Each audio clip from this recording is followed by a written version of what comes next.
Qué imagen que acabamos de ver, una imagen fuerte que tiene un gran mensaje. La persona que ustedes acabaron de ver es Beata Naigambo. Ella procede de Namibia, África, tiene 34 años y llega de esa manera casi desfallecida al final de una maratón de 42 kilómetros. Pero a pesar de que casi no lo logra, alcanza a llegar. Y ese es el mensaje que hoy quiero compartir con ustedes. No te rindas.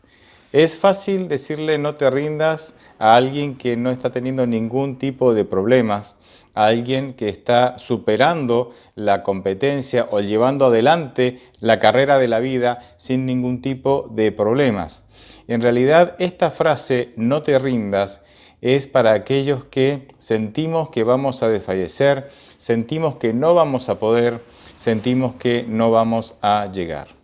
Siguiendo el modelo del apóstol Pablo, que usó los deportes populares de su época para ilustrar grandes verdades de la Biblia, hoy quiero también ilustrar algunas verdades de la Biblia que tienen que ver con la perseverancia y con no rendirnos a través de algunos ejemplos de atletismo. La historia está llena de ejemplos que nos animan a seguir luchando y perseverando para llegar a la meta. Voy a compartir con ustedes 4 ejemplos de atletas que por diferentes motivos no llegaron a la meta o casi no llegaron a la meta o lo hicieron con grandes dificultades. Y a partir de cada uno de estos ejemplos vamos a sacar una lección, vamos a sacar algunos principios para poder aprender y poder perseverar en la carrera de la vida. El primero de ellos es el keniano Job Kinyor. Este atleta comenzó con todas sus fuerzas su carrera de 800 metros. Ustedes lo pueden notar. Sin embargo, cuando llegó a los últimos 100 metros, se quedó sin fuerzas, fue superado por prácticamente todos los compañeros y con dificultad llegó a la meta. En el segundo ejemplo que vamos a ver, observamos al corredor de motociclismo en Italia, Riccardo Russo. Él comenzó a festejar el triunfo una vuelta antes de que terminara la carrera. ¿Por qué? Porque él pensaba que ya había terminado. Y mientras él festejaba su triunfo, los otros motociclistas comenzaron a pasar.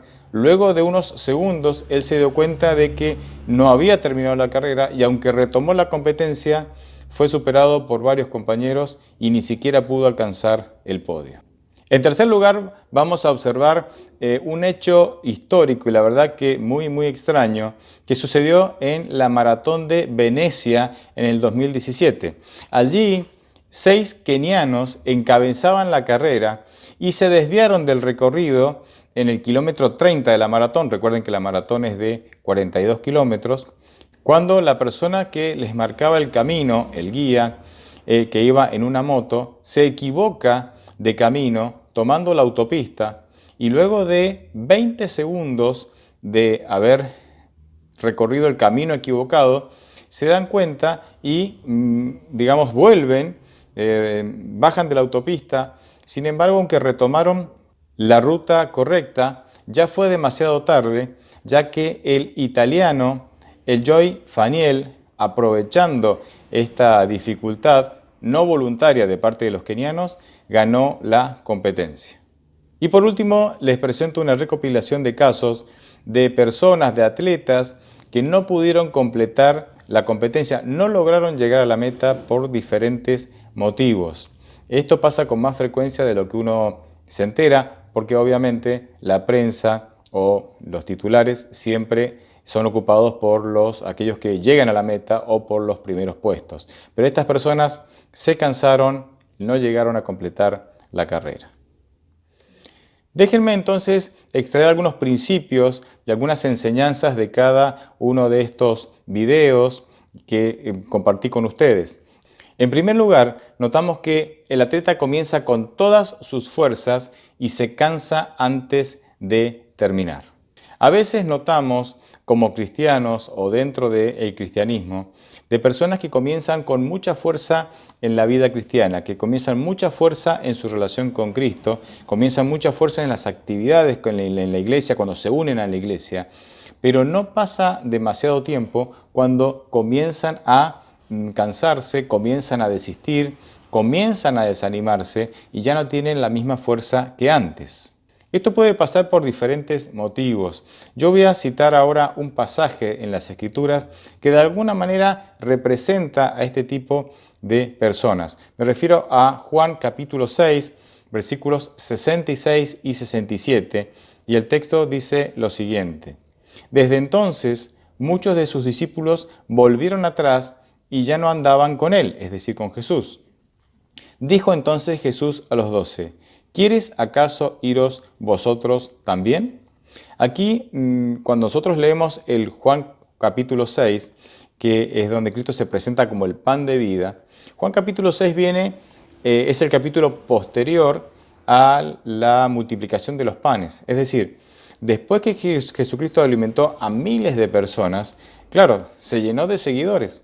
A Jesucristo, que no le interesaba tener muchos seguidores por motivos equivocados o que lo siguieran por motivos equivocados, entonces dio el discurso del pan de vida y les dijo, ustedes me siguen porque yo les di de comer, pero en realidad mi alimento, mi principal alimento es espiritual, porque mi reino no es de este mundo, mi reino es espiritual.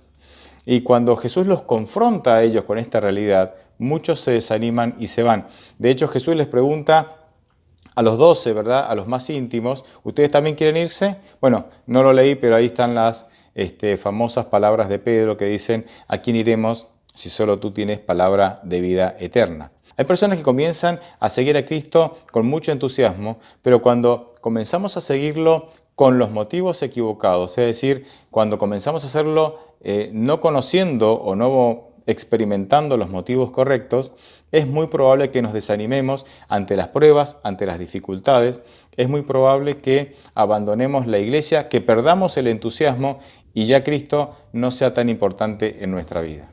En el segundo de los casos vemos que el motociclista festejó antes de tiempo. Hay un caso interesante en la Biblia, hay situaciones interesantes en la Biblia que pueden de alguna manera relacionarse con este principio o con esta enseñanza. Voy a leer o compartir con ustedes Mateo 21, 31. Dice el versículo allí. Entonces Jesús les dijo, de cierto les digo que los cobradores de impuestos y las rameras les llevan la delantera hacia el reino de Dios. Fíjense aquí que los fariseos, que representaban en buena medida el liderazgo religioso de la iglesia en tiempos de Cristo, ellos se sentían ya salvos, se sentían superiores, se sentían que el reino de los cielos ya estaba del lado de ellos, se sentían mucho más santos e incluso no pecadores, especialmente cuando se comparaban con otras personas.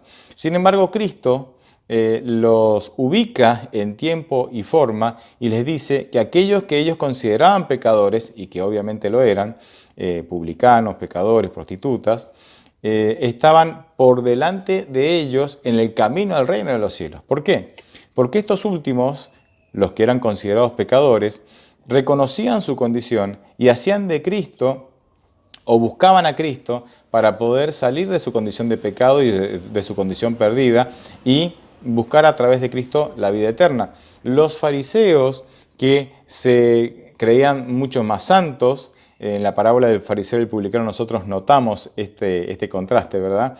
Ellos que se creían mucho más santos, ya de alguna manera festejaban por anticipado el hecho de que por ser hijos de Abraham y por ser tan meticulosos en el cumplimiento de las tradiciones, ellos ya estaban salvos y eran estos otros pobres pecadores los que todavía no tenían la posibilidad de salvación o que no directamente no se iban a salvar. Estaban festejando antes de tiempo y Jesucristo les dijo, no festejen, están equivocados, ellos van delante de ustedes en el reino de Dios porque son más humildes que ustedes y porque reconocen la necesidad de un Salvador.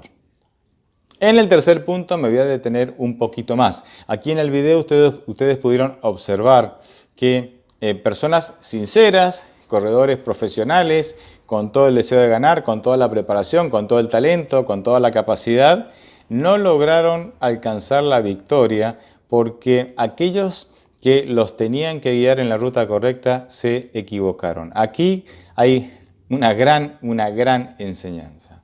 Muchas personas se perderán y muchas se extravían o muchas no logran vivir la vida tal como Dios quiere que la vivamos o en la plenitud que Dios quisiera que la vivamos, porque son extraviados por personas, por guías que los llevan por caminos equivocados.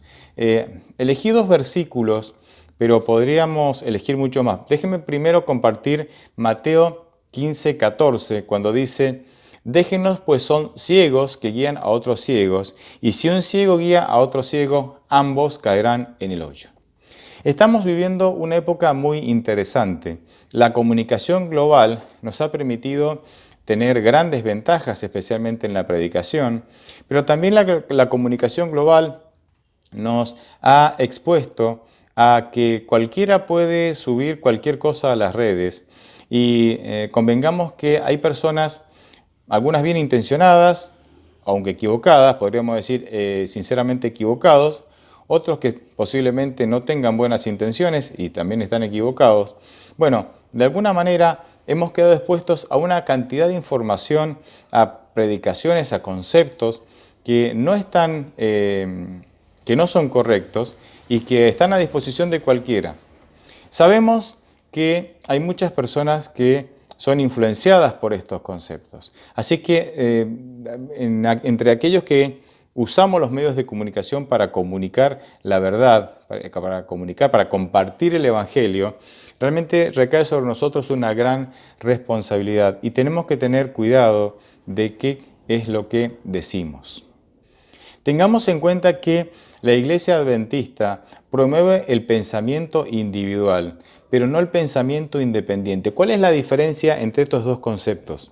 El pensamiento individual tiene que ver con que no necesito que otra persona me diga lo que tengo que creer. Dios me ha dado la capacidad para yo poder escudriñar las Escrituras y por medio de la oración y la guía del Espíritu Santo, yo poder entender las Escrituras. Ahora, yo a través de esos medios, y si soy sincero, hallaré la verdad, porque Juan 16:13 dice que el Espíritu Santo me guiará a toda la verdad. Ahora, una vez que yo desarrollo mi pensamiento individual, conceptos, opiniones individuales, yo ahora tengo que someter esos pensamientos, esas ideas, esos conceptos a la familia de la iglesia y juntos entonces elaborar un concepto que nos mantenga unidos en una misma creencia. Cuando yo no quiero someter mis propios conceptos a la iglesia para que la iglesia en comunidad y como familia los pueda evaluar y los pueda compartir, y si mis conceptos son bíblicos, ¿sí? son sustentados por la Biblia, enriquecerán a la iglesia, y si mis conceptos no son bíblicos, no tienen respaldo en la Biblia, bueno, de alguna manera yo, si soy humilde, debería abandonarlos, porque justamente si no son bíblicos, son peligrosos, ¿verdad? No vienen de Dios. Ahora, cuando yo no tengo esa humildad para reconocer que mis conceptos no tienen el sustento bíblico necesario e insisto en sostener esos conceptos individuales, entonces yo ya no solo tengo pensamiento individual, sino que he pasado a tener pensamiento independiente. Y eso es peligroso. El pensamiento independiente no acepta un no por respuesta, no acepta objeciones. Se encierra en la idea de que yo tengo la capacidad de entender las Escrituras y nadie me va a decir a mí cómo tengo que pensar. Ahora, eso es una media verdad teñida de orgullo. La falta de humildad nos lleva a pensar que nosotros no necesitamos o que nuestras opiniones no necesitan ser corregidas. Hay muchas personas que están, hoy en día, hay muchas personas que están con esta actitud, ¿sí? Y aprovechan los medios de comunicación para poder pregonar y multiplicar sus enseñanzas. Pero bueno, yo ahora quiero mencionar también a aquellos que escuchamos a esas personas. Es muy fácil escuchar mensajes de otras personas y no pensar. Es muy cómodo. No solamente es cómodo para muchos, para muchísimos, casi que me animo a decir para la mayoría, no sé, sino que a veces tampoco fuimos educados para poder pensar. Entonces, a veces nos cuesta tener un pensamiento crítico, a veces nos cuesta tener la capacidad de discernir entre la verdad y el error.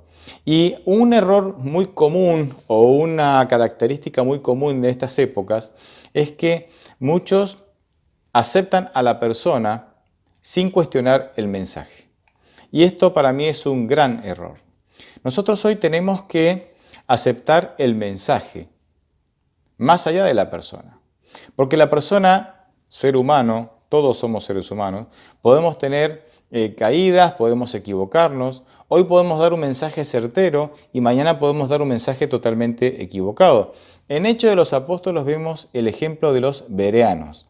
Los bereanos dicen que consultaban o cotejaban con las Escrituras lo que escuchaban de la predicación de Pablo o de los apóstoles. Entonces, ellos no se quedaban con la persona, ellos se quedaban con el mensaje y cotejaban ese mensaje con las Escrituras para saber si ese mensaje estaba basado en las Escrituras, en la palabra inspirada de Dios o no, más allá de quién lo dijera. Como hoy nosotros a veces aceptamos a la persona, de alguna manera, no sé cómo decirlo, nos volvemos fans de esa persona y entonces aceptamos todo lo que la persona dice y no nos tomamos el trabajo de evaluar lo que la persona dice. A veces el apego a esa persona, a ese predicador, ¿no? Ese predicador internacional, a ese predicador que conocemos por las redes, porque rara vez lo vamos a conocer personalmente, el apego es tal que a veces se dicen verdaderas barbaridades y aunque uno expone esas barbaridades, ¿verdad? Expone esos errores, sus seguidores aún así lo siguen igual. Fíjense el apego que hay. Muchos, cuando yo comento este tema, muchos dicen, pero pastor, nosotros no entendemos las Escrituras, nos cuesta tener lectura comprensiva.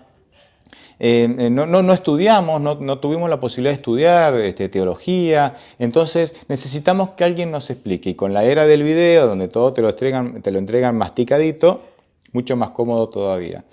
Pero tengan en cuenta, no olviden que ¿a quién eligió a Jesucristo? Jesucristo eligió a apóstoles. Elena de White los describe como personas rudas y toscas, personas que no tenían educación formal y sin embargo fueron instrumentos de Dios que dividieron el mundo, la era antes y después de Cristo, trastornaron, digamos en el mejor de los sentidos, al mundo con el mensaje. Sin ir más lejos, los pioneros de nuestra iglesia, José Bates, capitán de barco, Guillermo Miller, que no fue pionero de nuestra iglesia, pero que nuestra iglesia nace del movimiento millerita, un agricultor. Elena de White, una persona que pudo cursar 2 o 3 años de la escuela primaria. Y podríamos seguir mencionando a muchos más, muchísimos más, y a través de las edades también. Personas que no tenían educación formal, pero que eran sinceros buscadores de Dios, y el Espíritu Santo los capacitó para poder discernir, y no solamente discernir, descubrir increíbles verdades de la Biblia, que hoy son pilares del cristianismo y también de nuestra iglesia. Entonces, para este grupo de predicadores, vamos a decirle así, que pueden ser líderes religiosos o no, pero que indudablemente son personas de influencia, que con lástima, con dolor, yo observo que muchas veces traen mensajes fantásticos y yo he visto que han predicado tanto del mismo tema que ya entonces han dejado casi las Escrituras de lado y han empezado a buscar fuentes en otros lados de las Escrituras, intentando sustentar sus ideas. Ya he observado que usan, bueno, escuché el sueño de un hijo de Dios, que el sueño decía tal cosa y cosas así, o la ciencia, y han empezado a buscar fuentes ya fuera de la Biblia, porque ya no saben qué arrancarle, qué hacerle decir a la Biblia en sus mensajes así fantásticos para impresionar a la gente.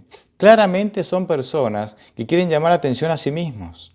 Claramente son personas que quieren llamar la atención a sí mismos. Fíjense, hay un pasaje fuerte, pero esto está estas personas están descritas en las Escrituras porque existieron siempre. Existieron siempre, no es nuevo.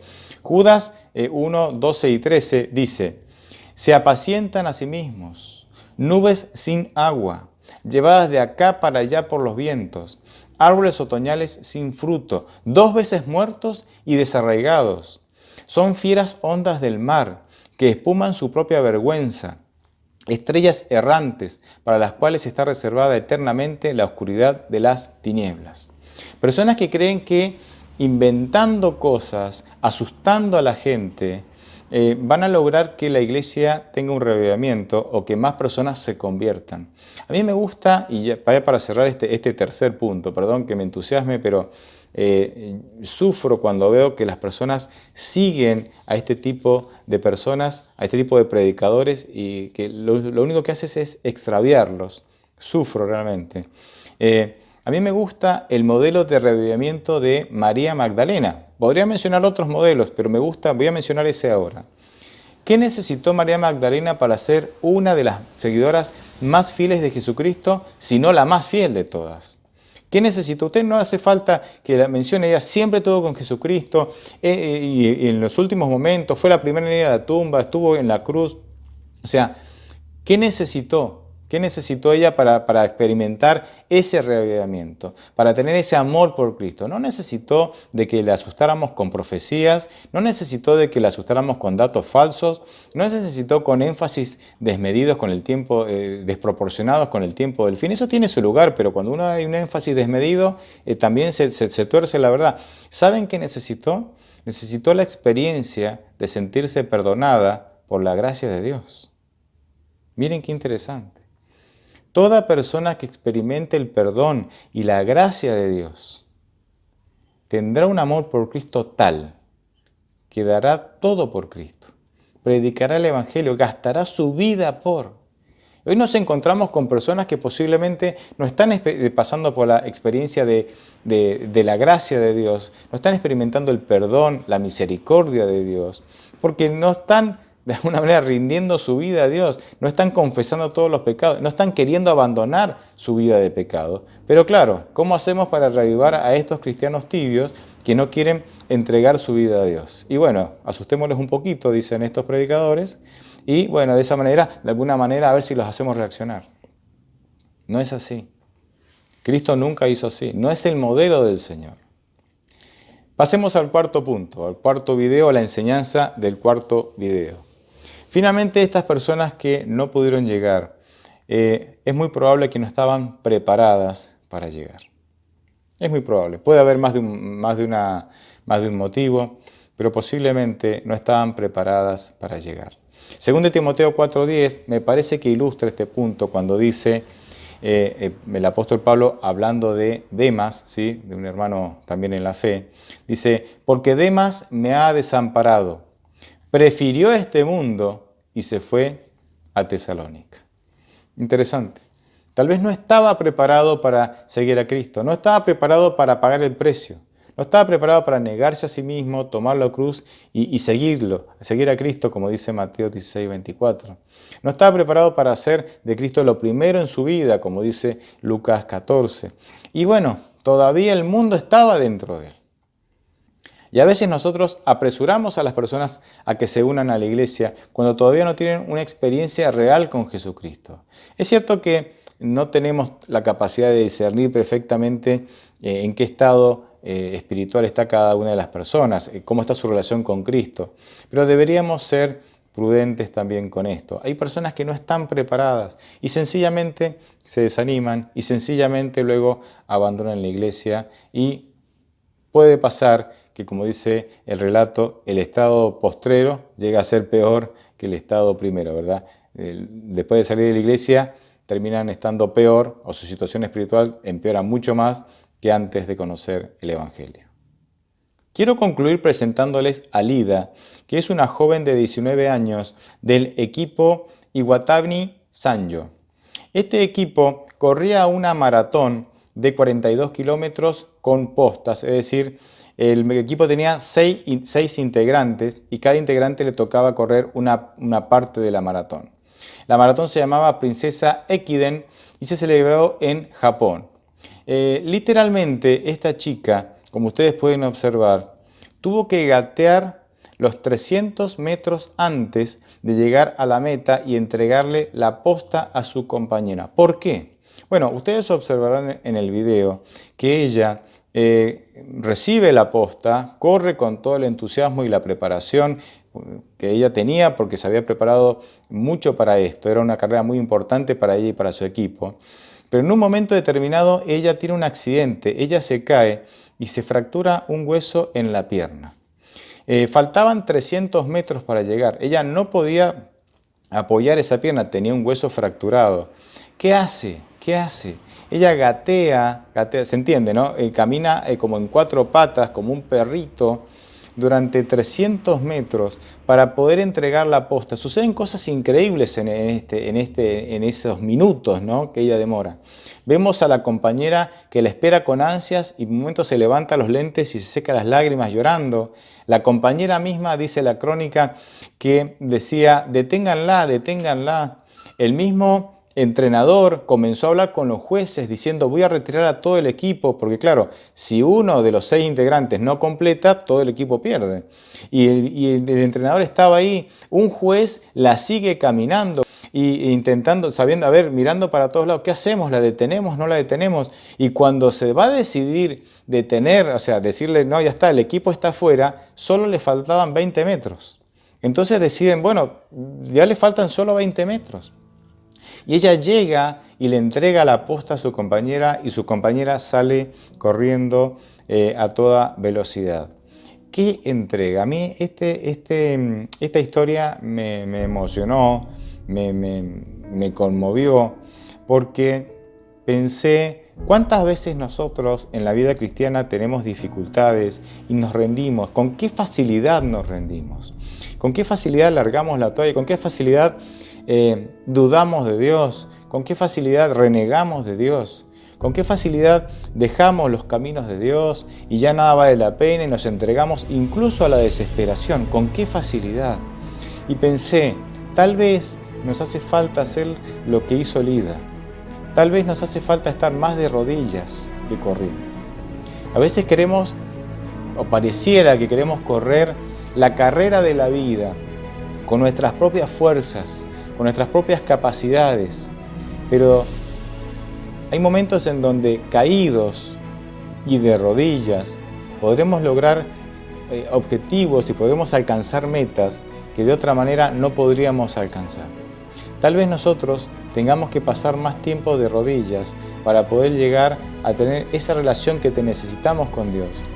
Relación que me va a dar la confianza necesaria en Dios para poder seguir entregándole la vida, seguir entregándole mis problemas y dejar de vivir en desesperación. Tal vez nosotros necesitamos pasar más tiempo de rodillas sin dudar de Dios, o justamente pasar tiempo de rodillas para no dudar de Dios. Algunos me preguntan, ¿hasta cuándo, pastor? Y debo confesarles que hasta yo me pregunto a veces, ¿hasta cuándo? ¿Y saben cuál es la respuesta? Hasta que Cristo venga. Pero ahí viene a nuestro auxilio Juan 16:33 cuando dice, en el mundo van a tener aflicción, pero confíen, yo he vencido al mundo. Pasemos más tiempo de rodillas. Hay victorias que se ganan más de rodillas que corriendo. Hay victorias que se alcanzan más humillándonos que intentando correr con nuestras fuerzas para alcanzar los objetivos de la vida. Ojalá podamos, aunque sea sangrando, seguir perseverando en la carrera de Cristo, sabiendo que el Señor es nuestro ayudador, es aquel que nos fortalece, es aquel que nos sustenta, es aquel que nunca nos deja solos. Ojalá le demos esa oportunidad a Dios.